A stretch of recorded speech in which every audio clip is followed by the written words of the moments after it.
香港有母親節、父親節同兒童節，但係祖父母節大家又有冇聽過啦？11月份，香港長者協會就舉辦咗第一個祖父母日，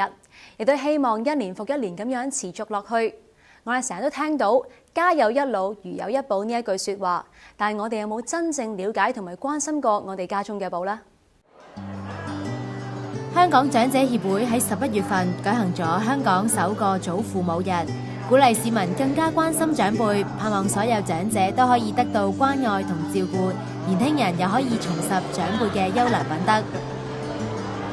今次嘅活動仲請嚟中文大學校長沈祖堯擔任主禮嘉賓。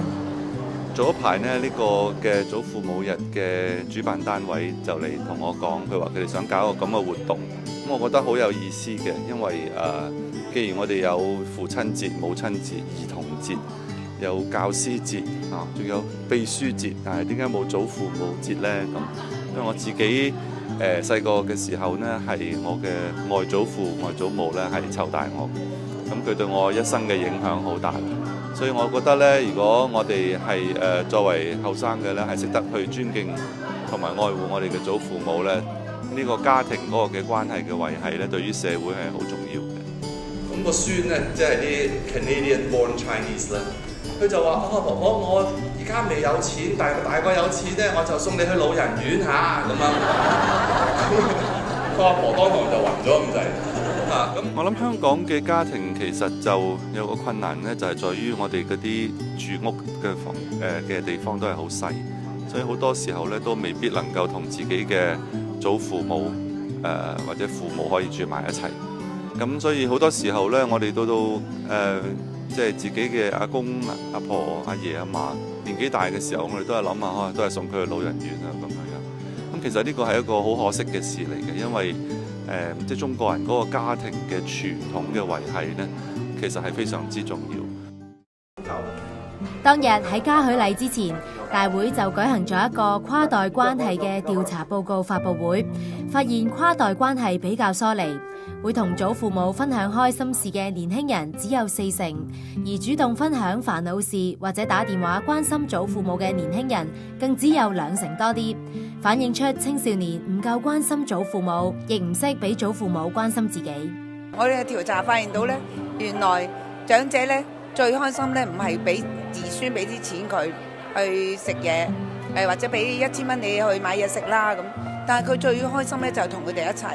仲有樣好重要嘅咧，就係佢好希望啲兒孫咧係俾機會佢哋了解佢，關心佢。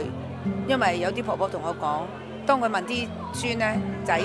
啊，你近來點啊？工作點啊？你唔使理啦，或者你點啊？今日得㗎啦咁佢最唔中意就係呢啲，佢要嘅咧係要讓佢安心，讓佢知道佢哋係喺事業啊或者喺學業上係冇乜問題。一共係6項美德嘅，大家睇到咯喎，手上嘅茶葉包括咗咩啊？耐勞啦、節儉、包容、尊重、孝順同埋忍耐。當日大會頒發咗最敬愛祖父母獎俾5位爺爺、嫲嫲或者公公婆婆，佢哋嘅家庭都能夠做到跨代共融同埋隔代傳承上一輩嘅優良品德，亦都係祖父母日孝慈由家起所帶出嘅意義。咁我提名我婆婆嘅原因就係因為即係我見到佢咁年老，都就嚟90歲啦，咁佢亦都即係好熱衷於去幫助其他人啦，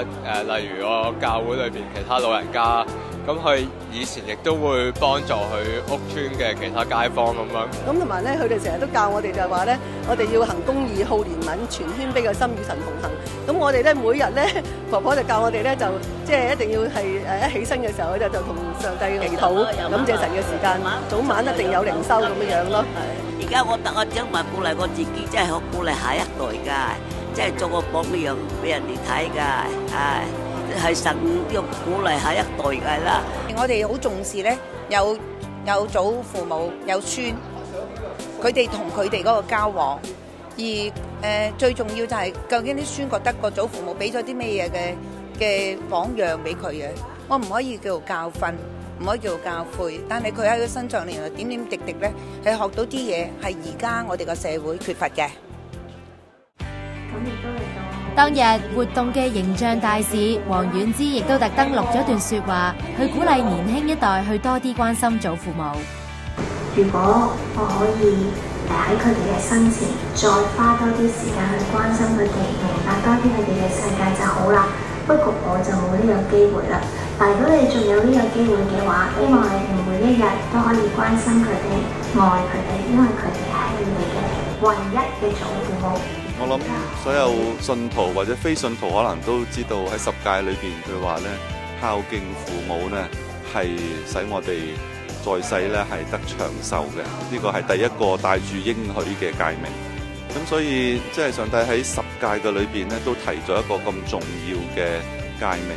我相信佢講到嘅父母不單止係自己嘅父母，並且係祖父祖母，其實都可以包括在內。孝敬佢哋咧係上帝會祝福嘅。咁我覺得呢個係一個好重要嘅